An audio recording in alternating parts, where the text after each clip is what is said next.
Presenting tonight, we have Dr. Tony Buffington, who is a clinical professor at UC Davis School of Veterinary Medicine and an emeritus professor of veterinary clinical sciences at The Ohio State University College of Veterinary Medicine.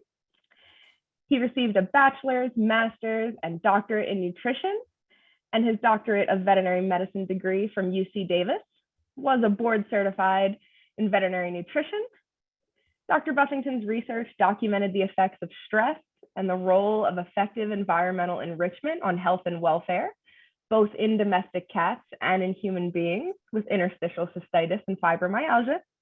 He is very, very well published, books, chapters, and papers, including an iTunes course, and created the Indoor Pet Initiative website.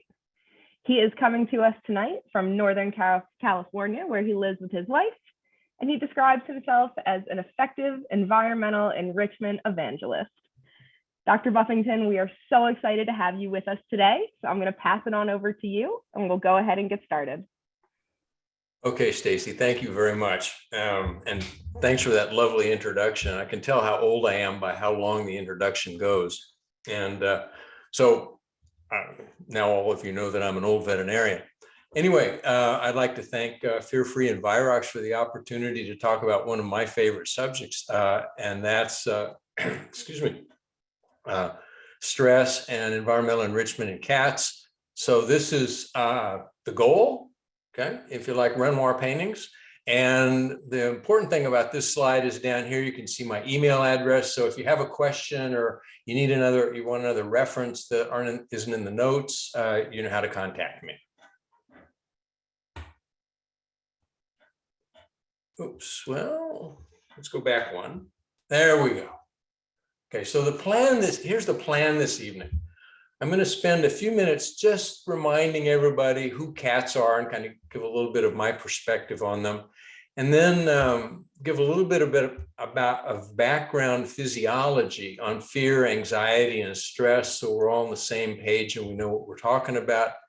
And then spend the rest of the time talking about what we can do about it. Some strategies and some resources, and then a little summary. So, and then we'll certainly have time for questions at the end. So who cats are? We could talk for a long time about who cats are, but basically cats developed through evolution as solitary hunters of small prey, coming together in groups mostly for reproduction. They're called a mesopredator, which means they're both a predator of smaller mammals and prey for larger animals. And so their primary prey are larger apex predator carnivores, wolves and primates, or dogs and primates. And so who do they live with? Dogs and people. They're two primary predators. So it's tough being a cat. They also are definitely not small dogs because everything about their sociology is different. They don't work in groups. Of course, dogs are group hunters of large prey. Cats are solitary hunters of small prey. And because of that, cats are attached to place because they're an ambush predator. And so they have a small range that they just hang out in, waiting for prey to arrive. And then they can take it, where dogs, by contrast, are attached to people because they're part of the group, and their owners is the leader of the group. So dogs and cats are quite different. So now, what's fear? And we can talk about fear, anxiety, and stress. And so fear, by definition, is a feeling of uncontrollable threat from a specific source. Anxiety is a feeling of threat from a non-specific source, like you're worried about something, but you're not quite sure what it is. Okay? And so so just to break this down and extend the definition a little bit, feeling is a drive state. And what that means is that it motivates us to do something. And for fear, it's to get out of there or to protect ourselves. And so uncontrollable means just what it sounds like, is that you can't control it. And one of the things that is most damaging to us physiologically and behaviorally, to cats and mammals in general, is the loss of perception of control. And so what is the threat? Well, the threat is usually often thought about as damage, but really the threat is danger. And damage is just one kind of danger. And so these threats can come from inside. And, of course, in veterinary medicine, we tend to think about injury, infection, inflammation, things like that. But dangers also come from outside the animal. And those are social and environmental dangers. We'll talk a little bit more about those as we go along. So when those things happen, a fear reaction can result. How do we know? What's fear look like in cats? Clinically, we generally use behavior and then back it up with a little physiology. And so basically what happens when a cat's, when a cat's threatened is that they'll stop and orient to what they think the danger is. So there's a reduction in normal activity and posture. And then they will decide what kind of movement, if any, is appropriate. So they may freeze, move less, they may flee, so that's flight, move more. And if they can't do either one of those, they'll fight. But that's usually the last on the list if they can. And then the physiology that is associated with those changes in behavior includes changes in pupil size and heart rate, respiratory rate, blood pressure, and temperature. But those changes depend on whether the animal is freezing, fighting, or fleeing. Other things that are seen, and most of you that work with cats have noticed this, is that sometimes their paws sweat. By shedding, I don't mean normal shedding. I mean, if clinically, if you're trying to pick up a cat, all you had was hair and they were gone, they can epilate their hair to get to be safe. They can also evacuate their urinary tract and GI tract, which also makes them lighter and more mobile, as some of you may have experienced. And you can also notice sometimes if you look carefully up around the ears here, you can notice flushing. And also cats sometimes engage in what's called in lip licking, but it's an anxious kind of lip licking as opposed to licking their chops when they're hungry. So lots of things that we can notice. So what's stressful? Well, as I introduced you to, it's really any threat that activates the brain's threat response system. And the brain is up here, the inside is around here, the outside is the rest of the world. And it's anything that the brain perceives as a threat leads it to activate the hypothalamic threat response system. I'll show you a picture of that later, and activates variable combinations of the nervous system, predominantly the autonomic system, the endocrine system, and the immune system. These, in turn, affect peripheral organs. So where threats come from, as I said, there's inside threats, often also called sometimes bottom up. And these are the classic things that we think about in veterinary medicine. Oops, but what we don't think about so much are the outside threats, which are top down. And what we certainly found in cats was that conflict with other individuals was a big external threat in cats. Isolation is, and also confinement. And we'll talk more about confinement as we go along. Excuse me. And the master organ of threat response, of fear, anxiety, and stress, of course, is the brain. Because all the brain's doing is sitting there in the dark, interpreting electrical signals, trying to figure out what's going on outside. And when it perceives a group of signals that as equal to a threat, then it sets off the threat response system. Okay, so now here's a much bigger picture of the threat response system, and we won't go through the details in too much, but it's not only the system, but how it works.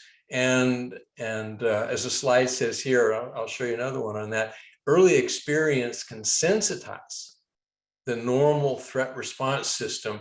And once this is activated, so here's the hypothalamus and here's the pituitary here, you can also get endocrine, immune, and autonomic systems that radiate throughout the body.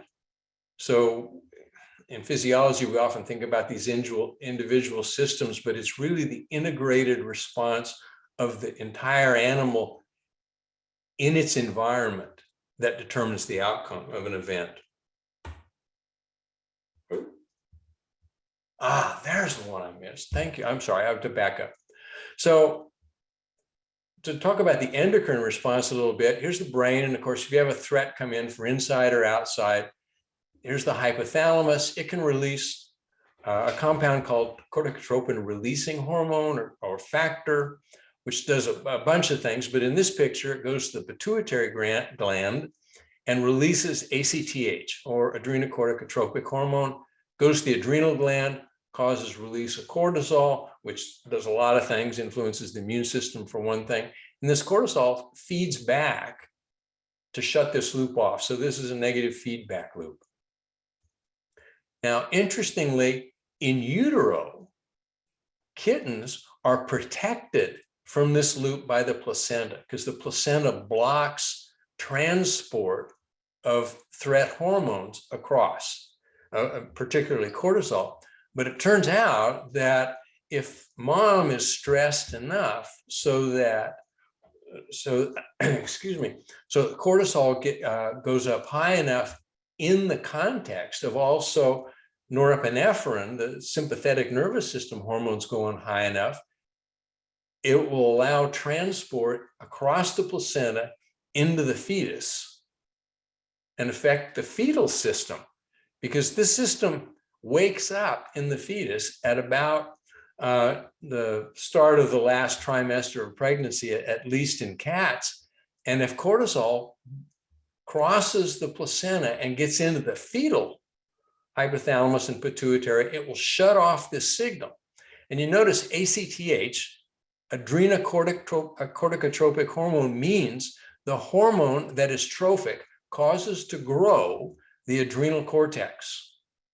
And what we found in the cats that we studied with interstitial cystitis is they had small adrenal cortices, presumably because of this mechanism that the mother had a sufficiently strong stress response that it affected the growth of the adrenal cortex in these cats.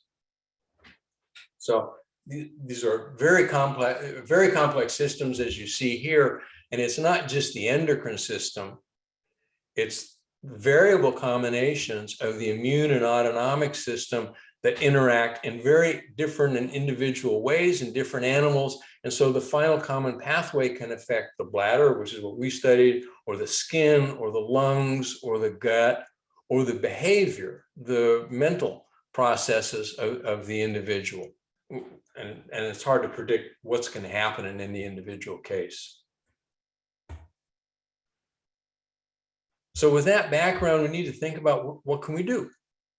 And so if we're going to avoid fear, anxiety, and stress in cats as much as we possibly can, we want to think about the cat in the environment. What's going on with the cat? And one of the expressions we used to use was a sensitive individual in a provocative environment. And so cats with early life stress would be susceptible, and you put them in a threatening environment, and they're the ones that are going to react the most strongly. So we want to do as much as we can to take care of the cat and its surroundings so it doesn't perceive its environment as threatening.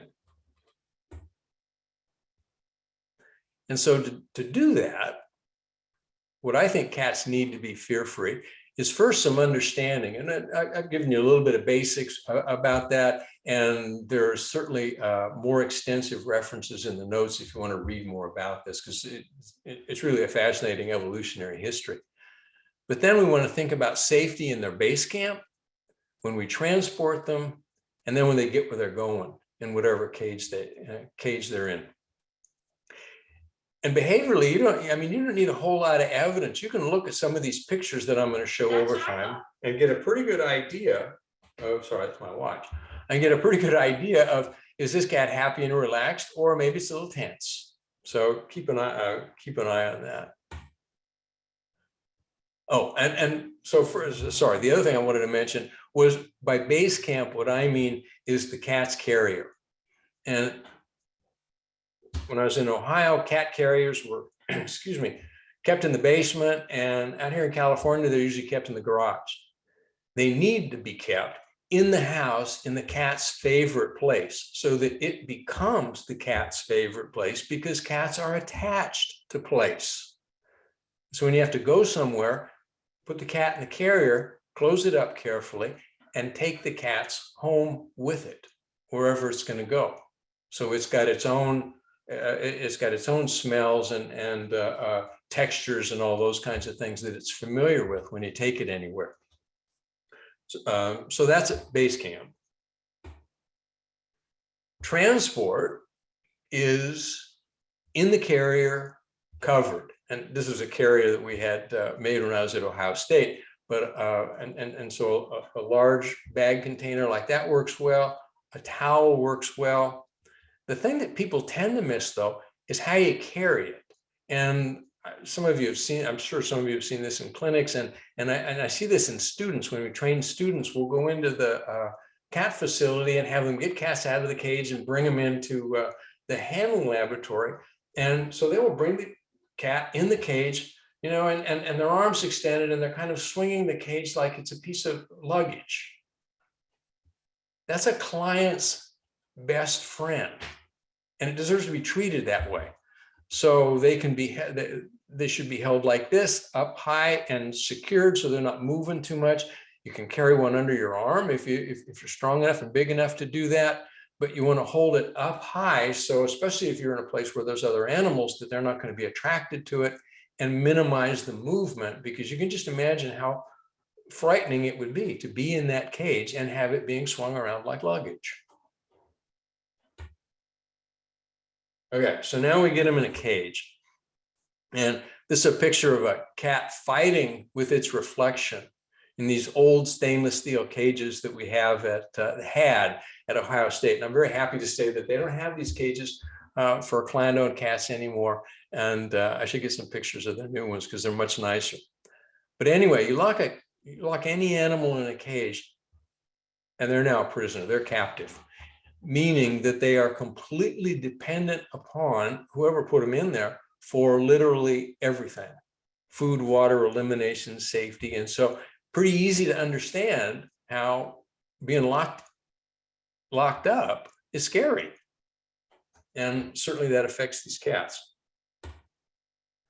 And so here, and these are the pictures from research cats from a study that one of my grad students did.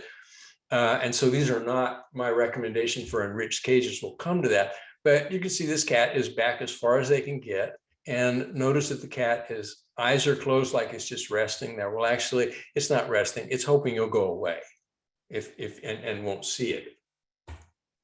Here's another example. It's a hide, perch, and go box that the cat has knocked over and used as a defense against whoever's outside of the cage. And again, this cat's not looking at you, looking away, and hopes that you'll go that you'll leave it alone. And then you see the cat here, right there. But you got to look a little close, because it's really hoping you'll not see it and go away. And so anytime you see anything like this is a red flag, and I'll come back to some others, but the cat does not feel safe. So we're going to talk about how to do that to decrease distress inside the cage, outside the cage, and then how to train our staff to help us with that. And I just wanted to point these signs. If you've ever been to the exhibits at a veterinary conference, you've probably seen these different hang tags, which are very nice. And I saw these, I was at a meeting in Florida probably 10 years ago at least, and they had this sign that said fractious cat. And I asked them if they had any that said fearful cat. And they said, well, no, why? And I said, well, because when I see fractious cat, I think I've got to take care of me or I'm going to get hurt. And when I see fearful cat, I think I need to take care of the cat. And so they said, really? Okay. And so they started making them, and I just looked it up today, and they still have them. So I recommend them. Now, we do occasionally see fractious cats in shelter situations and those kind, and animal control situations and those kinds of things. And I get that. That's offensively aggressive. or majorly defensively aggressive, but most of the time we're looking at cats that are just afraid.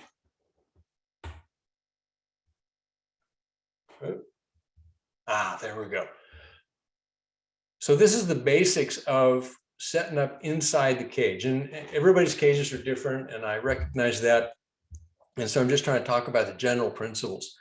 The first one is that you put them in a top cage. As we said, cats are solitary hunters of small prey. They're also one of the most three-dimensional animals that we come in contact with other than birds, because cats like to look down looking for prey, and they like to be high also to get away from potential predators. So they much prefer upper to lower cages whenever that's possible. So cover the bottom. Obviously, you'd never let a cat lay on this cold metal surface. Unfortunately, we don't have those cold metal surfaces on the cages so much anymore, but these were standard for my entire practice. The next thing is a hiding box. And see, now if you bring their house with them, that goes right into the cage with them. And so they've still got something that's familiar and safe. And notice it's in the back of the cage and it's open to the side if your cages will permit that, so the cat can look out if it wants to. And because the cat's scared and is going to spend most of its time there, the food and water bowls go in the back by the box as close to the cat as possible. So if the cat does start feeling a little better about things, it might stick its head out and eat or drink a little bit, because one of the other things that happens as soon as animals are afraid is they quit eating and drinking. Excuse me. The litter box, in contrast, gets put up in front, because the last thing the cat's going to do is need to use the litter box, because it's not eating or drinking. And unless and until it does, it's not going to need to use the box. So you can put that up here, so it's as far from the food bowls and the entrance to this safe place as is possible. And then lastly, you want to cover the door as much as you can. I'll show you a picture a little later about particular situations where that's most important. But cover it so that if you feel like you need to look in, you can carefully look in without disturbing the cat. A video camera would be even better, of course. And then to the extent that you can provide personal items from the home, the carrier is an excellent one. I've had clients take off their t-shirts before and leave them with the cat, so the cat felt safe with that, which I thought was an admirable action. But anyway, those are the kinds of things that you want to be thinking of inside the cage. Now, outside the cage, there's a whole lot of things. And you can see the list here about physical aspects of the environment and also interactions with other animals and humans. So first of all is sound, and this is just sound pressure level. So this is 0 sound, and this is the loudest thing you could ever hear. Outside in nature, once you get away from the city and the like, it's around 40 dB. Hospital recommendations for human hospitals are in the range of 35 dB. Hospitals don't quite live up to that. The last report I saw is that they're generally up around 80 dB, which is too loud. And so we want to get the noise level down as loud as you can. And I can tell you from at least working at university practices is that when people go into a ward to do rounds, they're standing in front of a cage in front of an animal talking, and then everybody's talking, everybody talks a little bit louder. And then the wet blanket, Dr. Buffington pulls out his phone because he's got a decibel meter on it, which anybody can get and put on your phone, and it's 80 dB. And I just hold it up until it drops down below 60 and then say thank you. And they say different things, and that's that. But this is not an issue just in veterinary medicine. It's an issue in human medicine too. I just swiped this picture off the web because it's been found that people, A, don't sleep, B, don't rest, and so C, don't heal when it's too noisy. Other kinds of sounds. You can play music, which is like white noise, and you can, and we've used white noise. One of my technicians who knows way more about this than I probably ever will, said that she said that cats like Vivaldi, and so I believe her. They tend to like other classical music, but there's music for cats now that you can get that's been specifically designed for them, and has been tested. So there's research on that. And it's been generally suggested not to play things that are really loud and abrasive for all the obvious reasons. Much as we might enjoy them, but the music's there for the cats. It's not there for the people. Lighting is another issue that is certainly way beyond the time that we have here. I would just say that this is an old picture of fluorescent lighting, and fluorescents have a flicker frequency that some animals can see. And so they're like living in a strobe light, which we don't want. And so the newer LED lights are don't tend to have that, and are currently what's recommended. The other thing is turning lights on and off. One of the things that animals in cages need are predictability.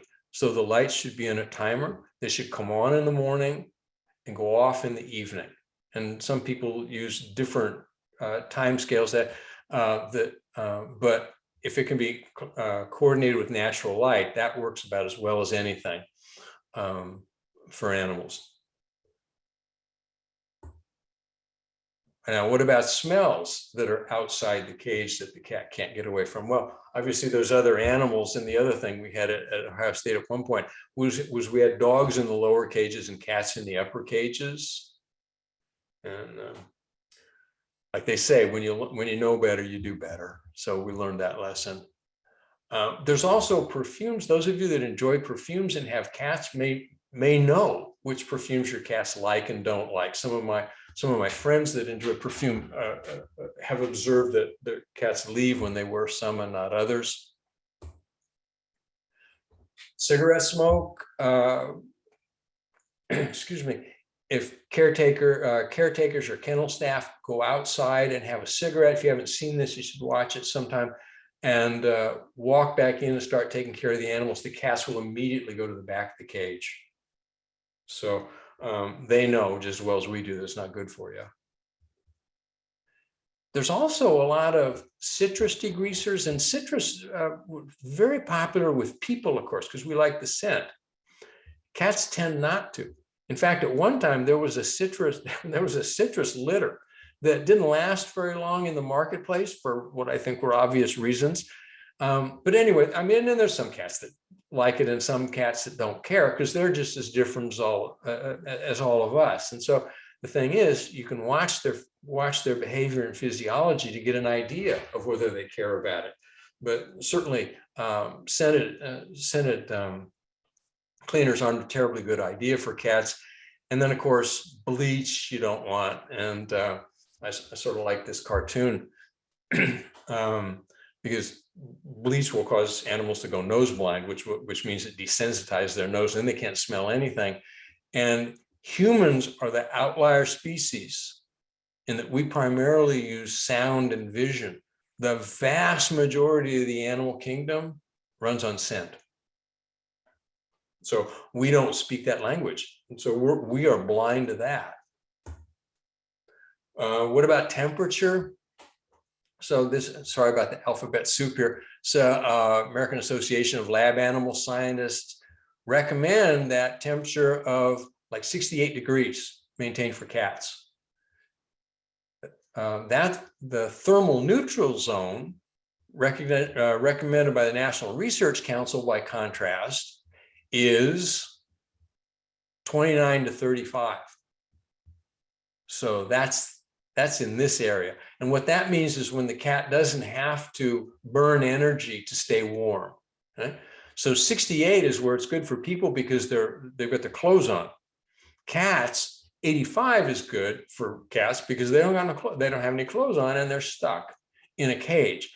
And I can tell you from personal experience that that ward staff don't like 80-degree wards to work in. And so it's a challenge, but moved up a ways, and just because that's the physiology of the cat, and we respect that physiology. So the warmer they can, and so if you can't keep your wards or cages this high, then they certainly need the kind of insulation and blankets and other things that they need to make nests, so that they're feeling warm in the cocoon that they're in. What about other cats? This is hopefully not a situation that you encounter very often, but it's one that I've seen both in veterinary practices and in shelters, where there's a row of cages on either side. This is not good. Cats don't get the bars and the like. They just see the cat on the other side as a threat. And so if you have a situation like this, what you do is put a curtain rod down the middle of it and put an opaque barrier so that humans can walk on either side of it, take care of the animals, but that they can't see each other. It also helps to block the sound and the smell. The other thing about this that is problematic is that, notice that this is a walkthrough. So there's a door here, bunch of cages, and you walk out, and there's a light switch there. So what happens? Somebody walks in the back door, turns on the light, does something, looks at a cat, turns off the light, and walks out the other door 10 times a day. You're going to have a whole kennel full, ward full of fearful cats here from doing that. So to the extent that it's possible, try to group treatments and cage cleaning and those kinds of things so that they are done at a consistent time, whenever it is, every day. And so, and that the lights are maintained on a schedule, not turned on and off every time someone walks in and out of the room. So those are some of the big things to think about.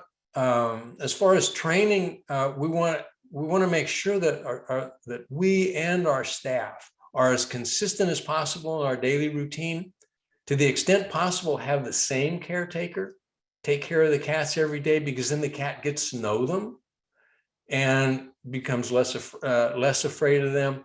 And of course, there's another whole lecture which needs to be had on what low stress handling means for cats. Fortunately, there's opportunities to learn about all of this now that certainly none of them were around 20 years ago. But of course, Fear Free is a great source. Cat Friendly Practice, the AAFP has it. And then there's also Low Stress Handling University, which, in memory of Sophia Yin. So there's plenty of opportunities to become educated about these things.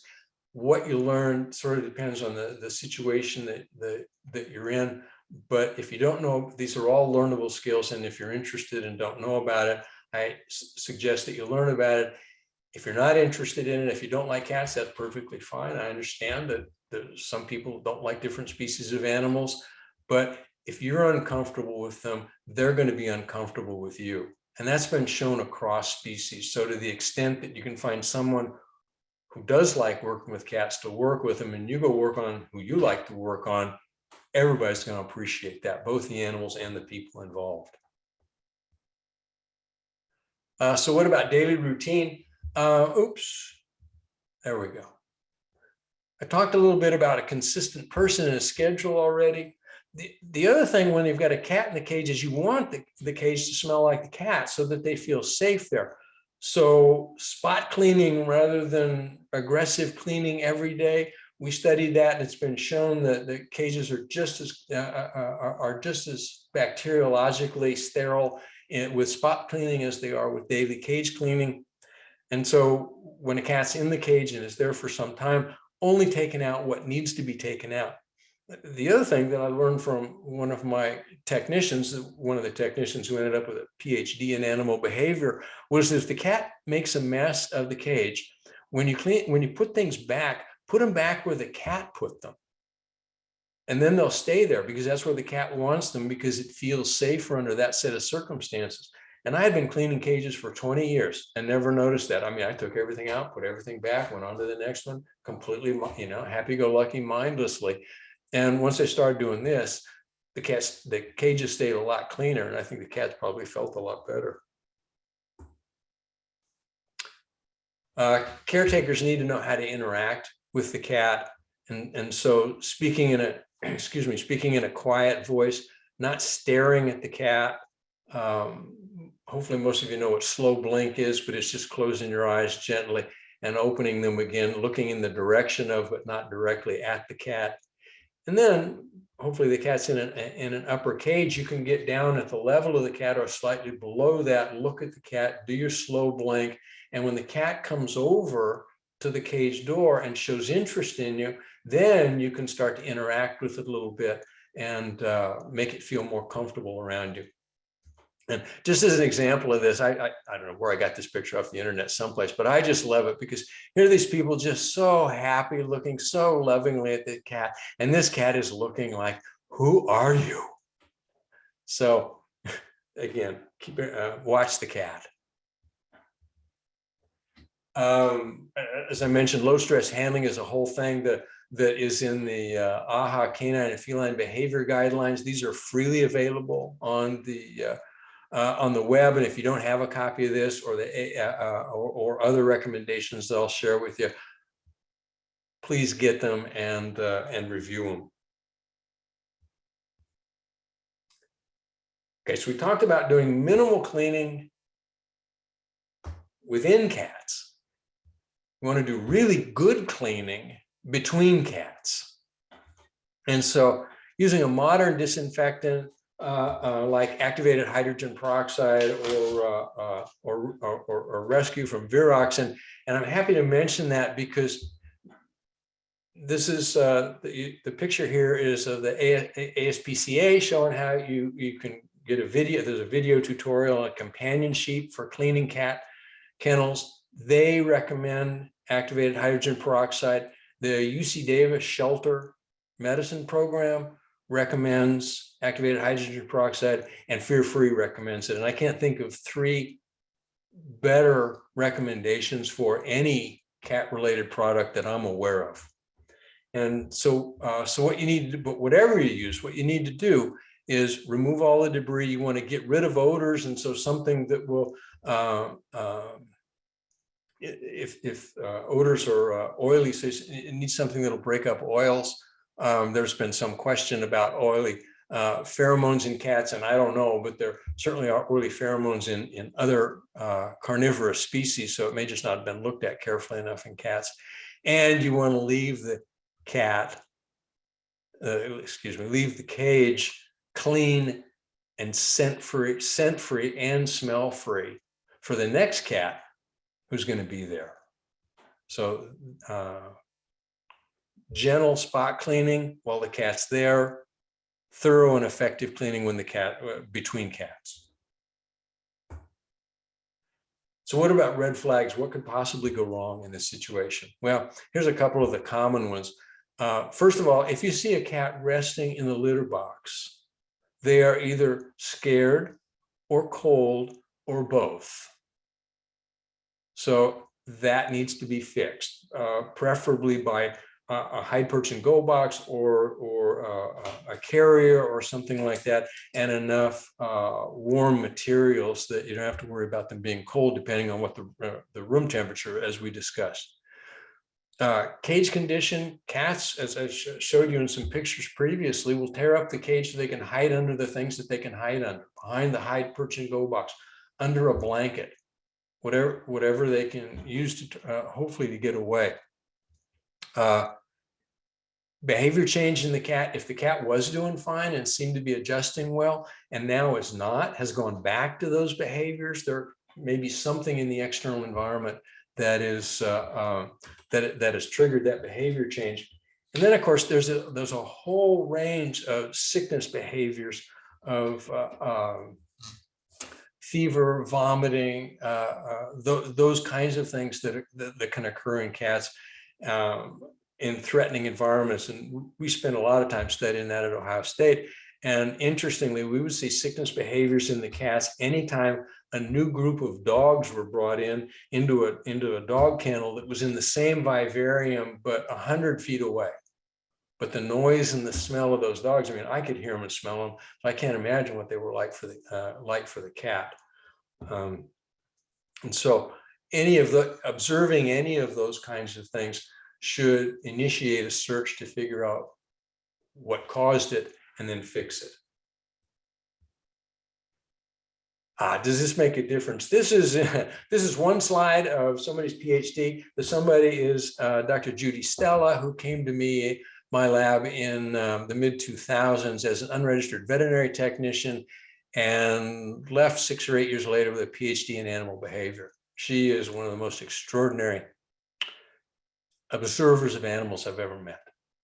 But anyway, she studied barren inside, barren outside, barren inside, enriched outside, enriched inside, barren outside, enriched inside, and enriched outside. So all of those 4. And what she found was that inside the cage didn't make much difference. It depended on what was going on outside. All those kinds of things that I was talking about noise and smells, and that once you get over about 6 square feet, making a bigger cage doesn't really make any difference.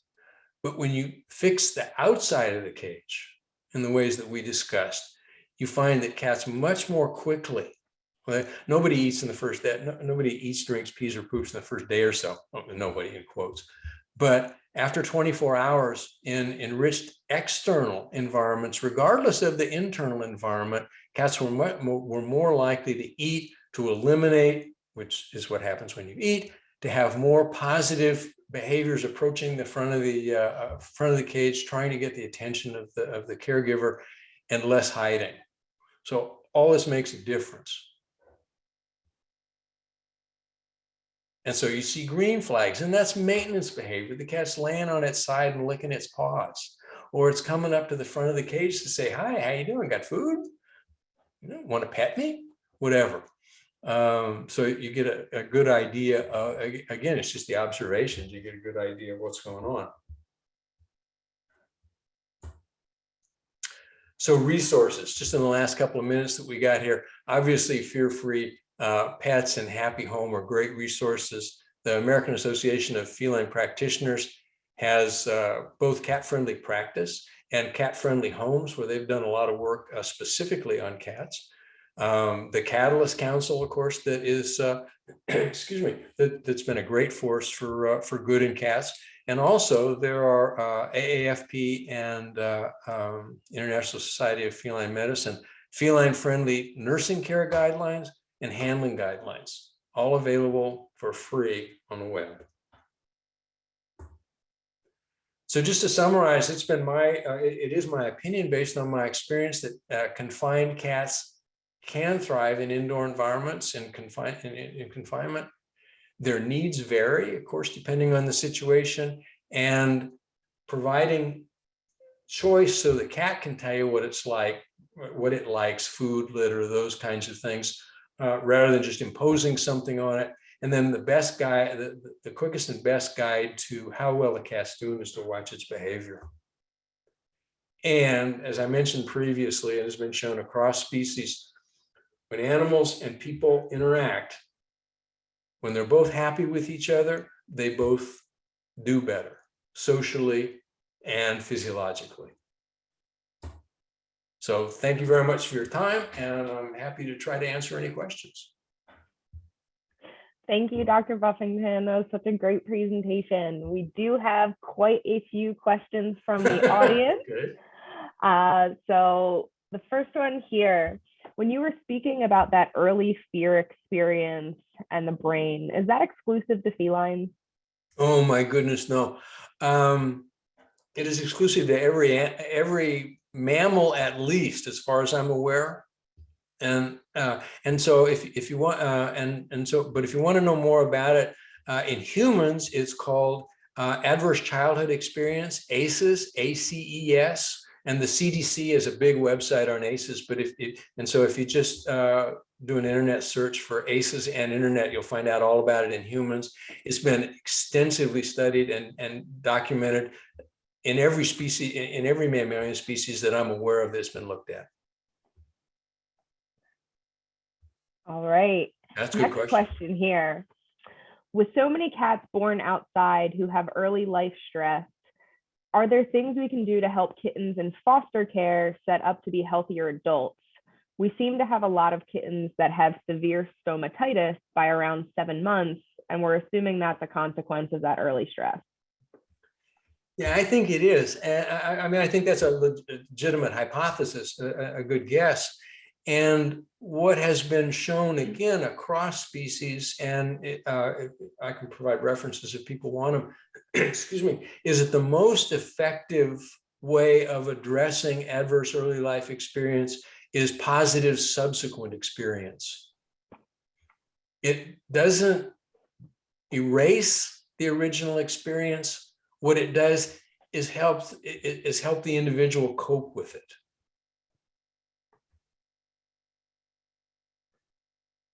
Okay, next question here. We actually have a couple of different questions regarding stainless steel cages or alternatives, about the reflective that you mentioned.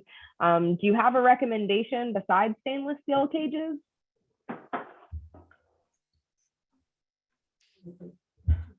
There are, my only recommendation is to look into it, because I know that there's, excuse me, because I haven't looked into it very, very recently, and so I wouldn't want to not call out someone that some organization that deserves to be. But I know there have been a lot of changes in caging lately in the last 5 years or so, and so there are warmer cages than stainless steel that also have impermeable surfaces that have been cleaned. So I would just encourage people to look beyond stainless steel cages and not assume that because that's what they saw, that's what they have encountered before, that's all that's available. It looks like we have a couple recommendations coming through from people in the chat as well. So everybody and I'm sharing sure their experience. Excellent point. I'm sure there's people around that have done that more recently than I have. So please speak up. Question here. You were talking about scented products when you mentioned the degreaser. So we have a couple questions here around essential oils and if those are okay to use around cats. Well, what I would say is that if you want to try, I would never do that. But some people like essential oils, and that's perfectly fine. I know of cats that don't like the oil diffusers that are in some people's houses. They won't go into the same room. And so what I would recommend to someone is if they wanted to try that, and cats are as different as the rest of us, to expose the cat to it in such a way that the cat can tell you whether or not it likes it. And so if it leaves the room, I would say maybe it doesn't like it. If it curls up and goes to sleep underneath it, I would say leave it. All right. We have a couple more questions here. It looks like we have a bunch of people who are asking the same questions in slightly different ways. So I'm trying to minimize that. Give me 1 second here.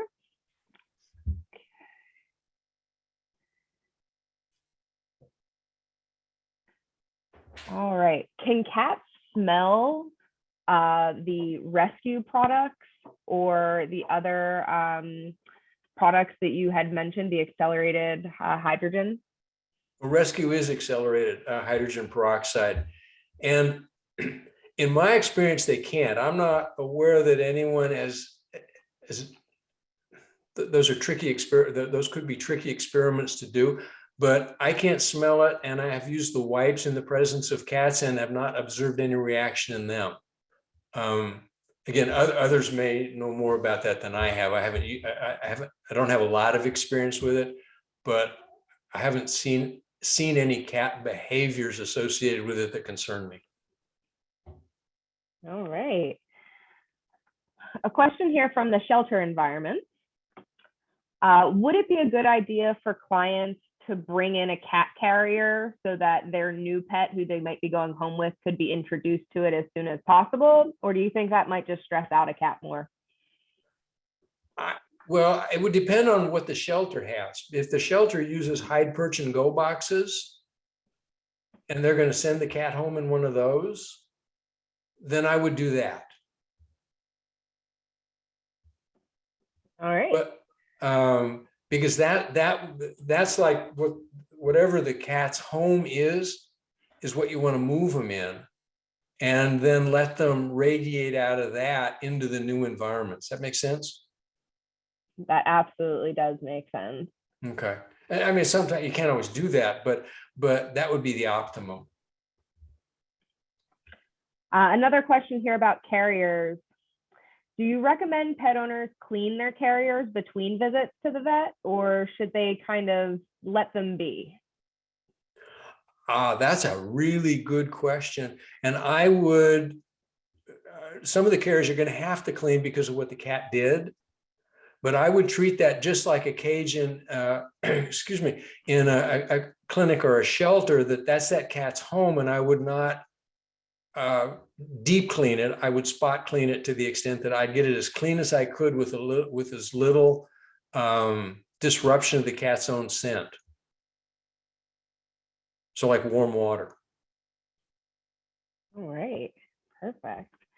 It looks like a few people are asking if a recording will be available. This recording will be available on fearfreepets.com in about 1 to 2 weeks. So we will have that available for you guys. And then we will take one more question, maybe 2 more questions here. We do have a couple minutes left. What would be the best options for cats that are housed in condo type housing with 4 to 5 cats per condo? As much space between the cats as possible so that they can distribute themselves away from or close to each other as they choose, and also an absence of places where the cat can be cornered.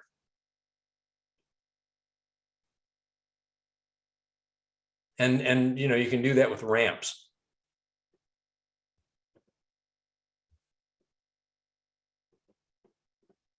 All right, great questions here. One more question. Are 2 cats really better than 1? Should we encourage adopters to get their cat a friend or have them live in pairs? I don't want to answer that question. I think, I mean, that is a really important question. And so I'm going to my own bias on it. And what I used to tell the students is that, you know, I could, and just mostly women vet students, that I could go downtown and I could find some lovely young man who I thought was just your type, and I could move him in with you. And that might work out perfectly. And it might not. And we used to get a laugh anyway, but there's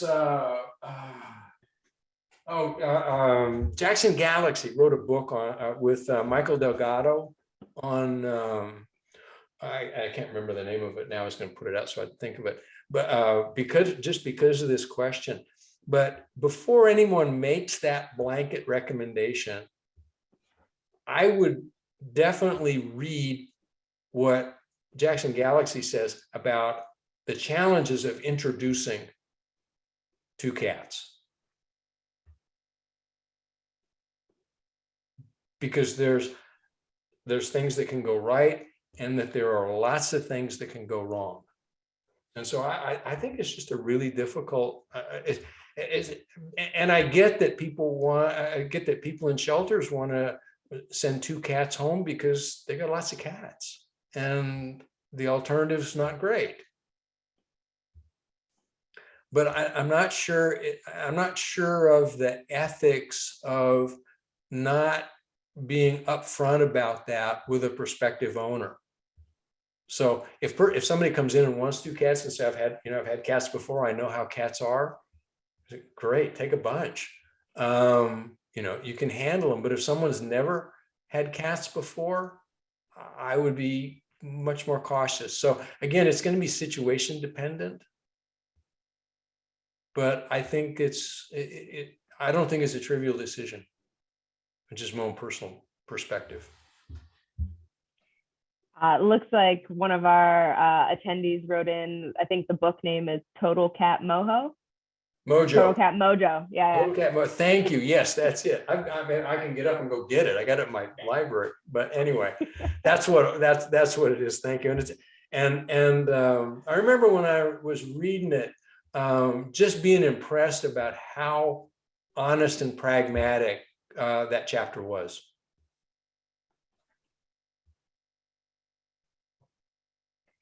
All right. So you think we have time for one more question? Sure. All right. Let's see here. Talking about clinic cats. How do we provide enrichment for them? Is it stressful for them to see other cats in cages?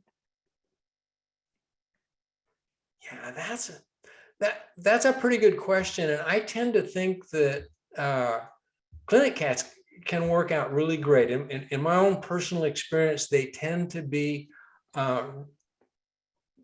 bolder in temperament and more outgoing, which I think makes it easier for them. But I've never worked in a practice that had one, because university practices don't have them.